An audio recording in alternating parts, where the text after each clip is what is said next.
एक बार फिर से आप सभी का स्वागत है। हम अध्ययन कर रहे हैं शमूएल की पहली पुस्तक का और अब समय है कि हम उसके 28वें अध्याय पहले वचन से आगे का अध्ययन करें। तो मेरे प्यारे भाई बहनों, ये 28वां अध्याय बहुत ही महत्वपूर्ण है और मैं आशा करता हूं, मेरा विश्वास है कि आपने इसको जरूर पढ़ा होगा और आपने यहां पर बहुत ही एक अलग घटनाक्रम को देखा होगा कि यहां आपने देखा होगा कि शाऊल ने एक भूत साधने वाली स्त्री का सहारा लेकर के शमूएल को अधोलोक में से बुलाया है और शमूएल ने यहां पर हम देखते हैं कि जो शाऊल है उससे बात की है। तो इसके विषय में हम बहुत ही विस्तार से बात करेंगे कि यह घटनाक्रम आखिर सच्चाई में असली घटनाक्रम क्या है। तो यहां पर हम देख रहे हैं कि जो पलिश्ती हैं उन्होंने इजराइल को चारों ओर से घेर लिया है और उस पर हमला करने के लिए तैयार है और यह देख करके शाऊल पूरी तरह से घबरा गया है, वो भयभीत हो गया है और वो ये बात जानता है कि अब परमेश्वर ने अपना सामर्थ मुझ पर से उठा लिया है और बिना परमेश्वर के सामर्थ के, बिना परमेश्वर के मार्गदर्शन के मैं पलिश्तियों से विजय नहीं प्राप्त कर सकता हूं। तो इसके विषय में वो परमेश्वर से दुहाई देता है और परमेश्वर से पूछता है कि मुझे क्या करना है। तो यहां हम 6ठे वचन में पढ़ते हैं कि परमेश्वर साफ तौर पर शाऊल को स्वप्न में ये जता देते हैं, बता देते हैं कि ना तो उरीम के द्वारा नहीं, भविष्यद्वक्ताओं के द्वारा मैं तेरा साथ दूंगा। तो भविष्यद्वक्ताओं के द्वारा तो आप समझ गए होंगे, किसी भी प्रभु के दास के द्वारा कोई भी मार्गदर्शन शाऊल को नहीं मिलेगा। लेकिन यहां उरीम का मतलब क्या है? उरीम का मतलब मेरे प्यारे भाई बहनों, याजकों के द्वारा, यानी कि हम जानते हैं कि हर एक समय पे परमेश्वर के मंदिर की सेवा करने वाला याजक हुआ करता था। तो यहां परमेश्वर ने साफ तौर पर यहां शाऊल को कह दिया है कि किसी याजक के द्वारा भी नहीं, किसी भविष्यद्वक्ता के द्वारा भी नहीं, मैं किसी भी प्रकार से तेरा मार्गदर्शन नहीं करूंगा। तो ये देख करके शाऊल और भी ज्यादा भयभीत हो गया और उसके दिमाग में अब एक घृणित योजना आई और उसे अब भूत सिद्ध करने वाले लोगों की याद आई। मेरे प्यारे भाई बहनों, हम देखते हैं कि जो शाऊल है उसी ने पहले अपने राज्य में जितने भी भूत सिद्ध करने वाले परमेश्वर के विरोध में लोग थे उन सबको दंड किया था और उन्होंने अपने देश से बाहर निकलवा दिया था।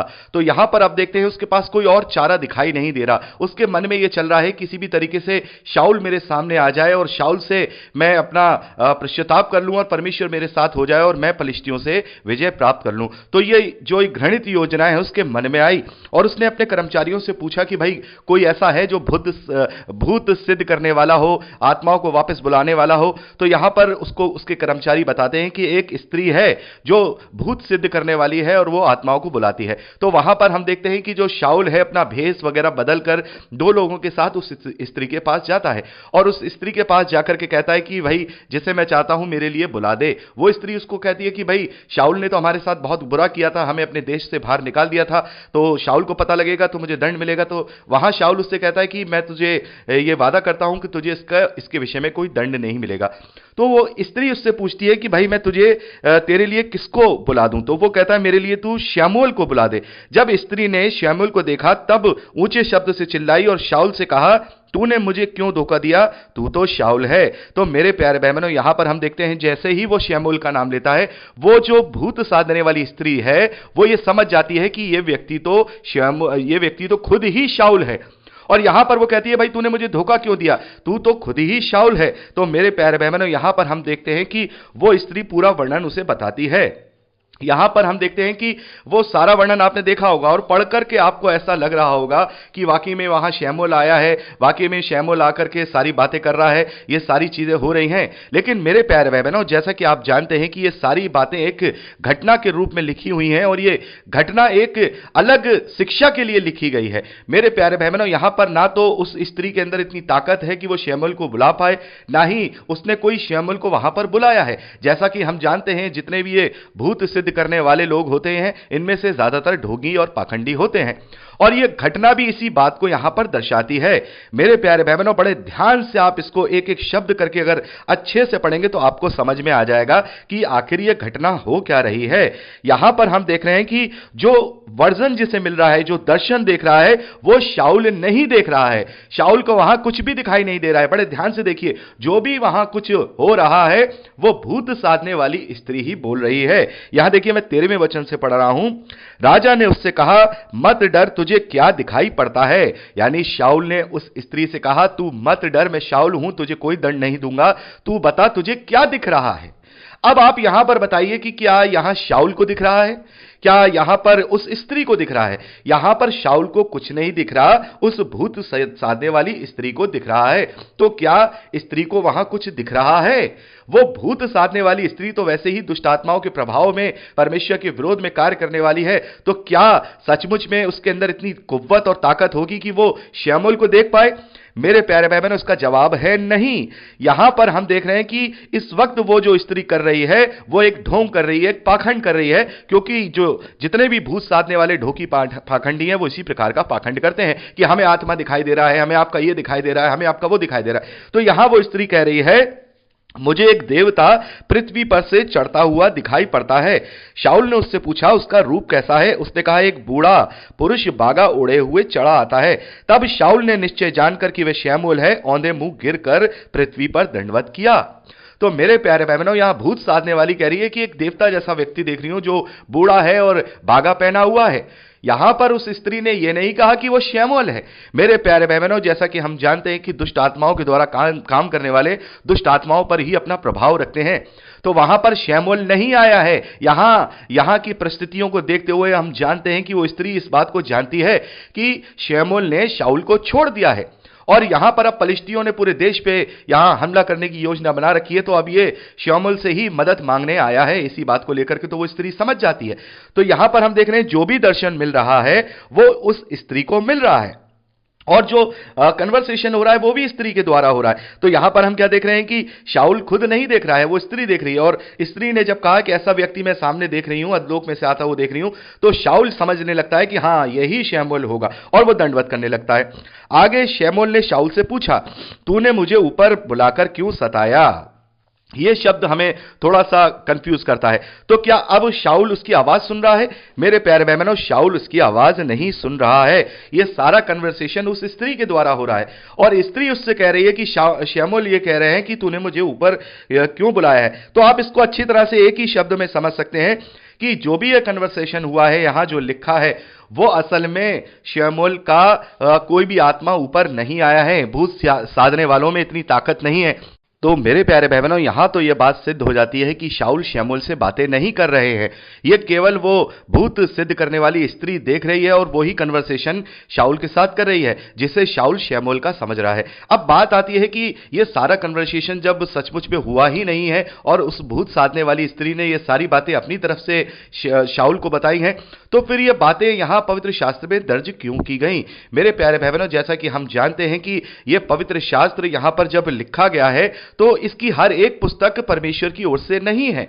जैसा कि मैं आपको पहले भी बता चुका हूं कि इसमें सारे के सारे वचन परमेश्वर की ओर से वचन नहीं है। कुछ बातें घटनाएं हैं, कुछ बातें इतिहास हैं, कुछ बातें जैसी सुनी गई वैसे लिख दी गई। तो यहां पर ये एक शिक्षा के रूप में यह बात लिखी गई है, ताकि आगे आने वाली पीढ़ी इस बात को समझने पाए कि जिसे परमेश्वर त्याग देता है, जिसे परमेश्वर छोड़ देता है, तुच्छ कर देता है, फिर वो किसी की भी शरण में चला जाए, परमेश्वर उसका साथ नहीं देगा। इस बात की शिक्षा के लिए यह सारा वर्णन यहां पर लिखा गया है।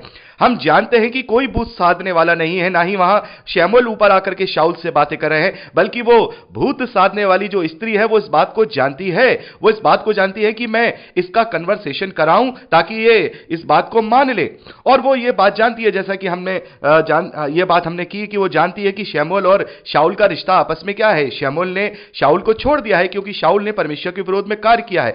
तो मेरे प्यारे भाई बहनों, इस कारण से ये सारा कन्वर्सेशन यहां लिखा है ताकि आने वाली पीढ़ियां ये समझने पाए कि परमेश्वर ने जिसे त्याग दिया तो फिर वो हर एक रीति से त्यागा हुआ है। और शाऊल का घृणित चेहरा भी दिखाई दे कि उसने परमेश्वर की शरण छोड़ करके भूत सिद्ध करने वालों का भी शरण ले लिया, और उसका वहां भी कोई भला नहीं होने पाया, और वहां पर भी उसे निराशा और असफलता ही प्राप्त होती है।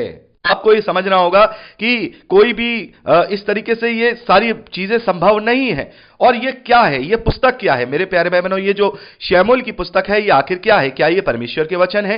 क्या ये परमेश्वर के दर्शन है? क्या ये परमेश्वर के वाणियां हैं? तो उसका जवाब आप जानते हैं, मैं भी जानता हूं, नहीं, ये केवल एक इतिहास है, ओनली हिस्ट्री है, जो कि सारी घटनाओं को लिख करके वर्णन किया जा रहा है।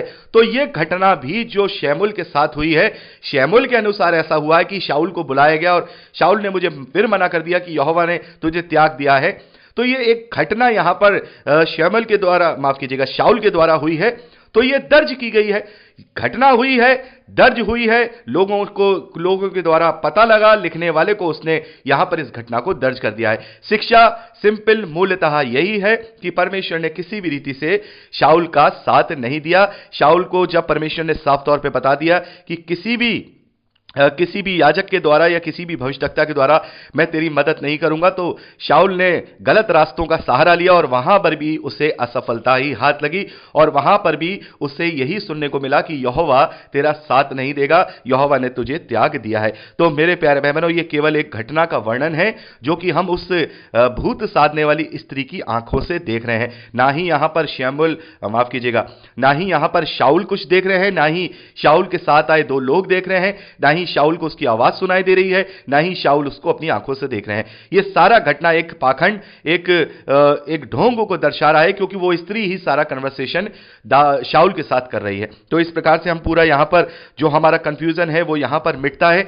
मेरे प्यारे भाई बहनों, बाइबल का जब हम पुराने नियम का अध्ययन करें तो बहुत ही दिमाग को खोल करके हमें अध्ययन करना है। कई बार हम इसको लेकर के अपनी फीलिंग्स ऐसी जोड़ देते हैं और हमें लगता है कि प्रत्येक वचन परमेश्वर का वचन है, प्रत्येक लिखा हुआ परमेश्वर का वचन है, तो प्रत्येक लाइन, प्रत्येक शब्द परमेश्वर का वचन नहीं है। जैसा कि मैंने आपको बताया कि हम पुराने नियम में अभी तक इतिहास के विषय में ही बातें कर रहे हैं। हां, हमने कुछ बातें ऐसी पढ़ी जहां परमेश्वर की वाणियां हैं, जहां भविष्यद्वक्ताओं के द्वारा परमेश्वर ने बातें की हैं, जैसे मूसा के द्वारा बातें की हैं, यहोशू के द्वारा बातें की हैं, तो वो परमेश्वर ने बातें की हैं, वो हमारे लिए परमेश्वर की वाणियां हैं। लेकिन जो सिंपल इतिहास लिखा चला आ रहा है, घटनाएं लिखी चली आ रही हैं, अच्छी बुरी घटनाएं सब हम यहां देख रहे हैं। परमेश्वर के विरोध में पापों की घटनाओं को भी यहां पर हम देख रहे हैं, परमेश्वर के विरोध में बातों की घटनाओं को भी यहां पर देख रहे हैं। तो ये केवल एक घटनाएं हैं, ये केवल इतिहास है, इतिहास के सिवा कुछ भी नहीं है। यहां ना तो कोई परमेश्वर की वाणी यहां पे लिखी है, ना ही कोई परमेश्वर का वचन है। जो कोई भविष्यद्वक्ताओं के द्वारा बताया गया वो परमेश्वर का वचन है। जैसे अभी हमने गाद भविष्यद्वक्ता के रूप में देखा कि गाद भविष्यद्वक्ता ने आकर के जो दाऊद है उन्हें बताया कि तुम यहूदा के देश को चले जाओ।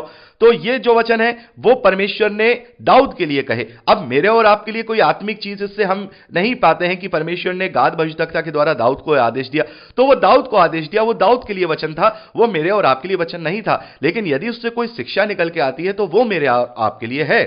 बहुत सारी शिक्षाएं हम इसमें से लेकर के अध्ययन करते चले आ रहे हैं, तमाम बातें हम सीखते चले आ रहे हैं। तो हमें इसी प्रकार से पुराने नियम का अध्ययन करना है। और जब हम परमेश्वर के वचनों में जाएंगे, जैसे अब भजन संहिता में जाएंगे या फिर हम भविष्यद्वक्ताओं की पुस्तकों में जाएंगे, तो वहां पर परमेश्वर की वाणियों को देखेंगे, जहां पर परमेश्वर ने अपने दास भविष्यद्वक्ताओं के द्वारा इस्राएलियों से बातें की हैं, मुझसे और आपसे बातें की हैं। तो वो संपूर्ण जो बातें होंगी वो परमेश्वर की वाणियां होंगी। तो ये हमें लेकर के चलना है। कुछ बातें यहां घटना और इतिहास के रूप में भी लिखी हुई हैं, उन्हें हमें इतिहास और घटना के रूप में ही लेना है। तो यहां पर मेरे प्यारे भाई बहनों, इस प्रकार से हम 28वें अध्याय में इस घटना को देखते हैं। इसकी जो रियलिटी है वो मैंने आपको समझा दिया। बार बार पढ़िएगा, आपको कहीं भी ऐसा महसूस नहीं होगा कि ये सारी बातें शमूएल के साथ कन्वर्सेशन हो रही है, क्योंकि ना तो शमूएल उसे देखता था, ना ही शमूएल उसे सुनता था। जो भी हो रहा था वो पाखंड करने वाली स्त्री के द्वारा ही वहां पर हो रहा था। यहां जब हम 29वें अध्याय को पढ़ते हैं मेरे प्यारे भाई बहनों, तो 29वें अध्याय में हम देखते हैं, जैसा कि हम जानते हैं कि जो दाऊद हैं वो पलिश्तियों के देश में है, जो राजा आकीश है उसके पास है, और आकीश के बहुत ही वो क्लोज हो चुके हैं। दाऊद ने वहां पर उसका हृदय जीत लिया है, उसके मन में अपना विश्वास बना लिया है। तो अब लड़ाई छिड़ी हुई है, पलिश्ती इजरायलियों के विरोध में खड़े हुए हैं। और यहां पर जो पलिश्तियों के सरदार हैं, आपने यहां पर 29वें अध्याय में पढ़ा ही होगा, 29वां अध्याय भी केवल हम देखते हैं 11 ही वचन इसमें है। तो यहां पर हम पलिश्तियों के द्वारा दाऊद पर शक करने को देखते हैं। पलिश्तियों के सरदारों को यह शक था कि भाई ये हिब्रू लोग हैं और ये हिब्रू लोग हमारे साथ हिब्रू लोगों के विरुद्ध जब युद्ध करेंगे तो कहीं ऐसा ना हो कि हमारा साथ छोड़कर के अपने जाति भाइयों के साथ ही हमारे खिलाफ युद्ध करने लगे। तो वहां जो राजा आकीश है उसे तो पूरा भरोसा है दाऊद के ऊपर, वो जानता है कि दाऊद हमारे साथ ऐसा नहीं करेगा, दाऊद का कैरेक्टर वो जानता है। लेकिन बाकी जो पलिश्तियों के सरदार हैं वो इस बात के लिए आकीश से बोलते हैं कि भाई हमें इस पर भरोसा नहीं है, इसको हमसे अलग रख। तो यहां पर हम 29वें अध्याय में इसी बात का वर्णन देखते हैं कि उस युद्ध से फिर दाऊद और उसके लोगों को अलग कर दिया गया। आकीश ने यही कहा कि भाई मुझे तुम पर भरोसा है, लेकिन जो हमारे जो पलिश्ती प्रधान हैं, जो यहां पर जो लड़ने वाले लोग हैं, वो तुम पर भरोसा नहीं रखते हैं, इसलिए तुम यहां से चले जाओ। तो इस प्रकार से अब हम देखते हैं कि जो दाऊद और उसके लोग हैं जो उसके साथ वहां पर रहा करते थे, वो पलिश्तियों के देश से लौट जाते हैं और जो पलिश्ती हैं वो इजराइल की तरफ अपनी चढ़ाई करने के लिए जो इजराइल का देश है उस पर चढ़ जाते हैं। तो ये सारा हम अध्ययन 29वें अध्याय तक पढ़ते हैं। तो मेरे प्यारे भाई बहनों, अब यहां पर 30वां